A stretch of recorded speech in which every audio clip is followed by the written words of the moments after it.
One of the main reasons to use R is the number of freely available packages.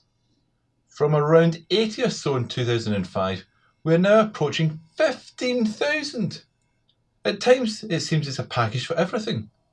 But how do you choose which package to use? For the most part, common sense takes you quite a long way. For example, is the package mature?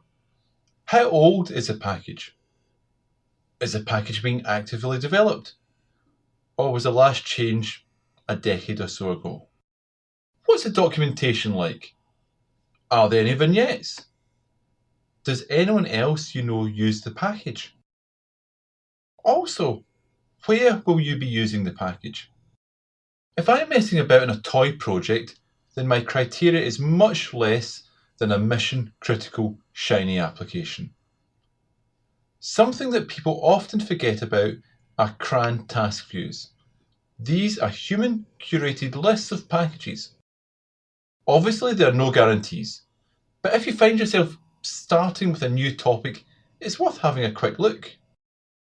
In the following exercises, we're going to make these ideas a bit more concrete.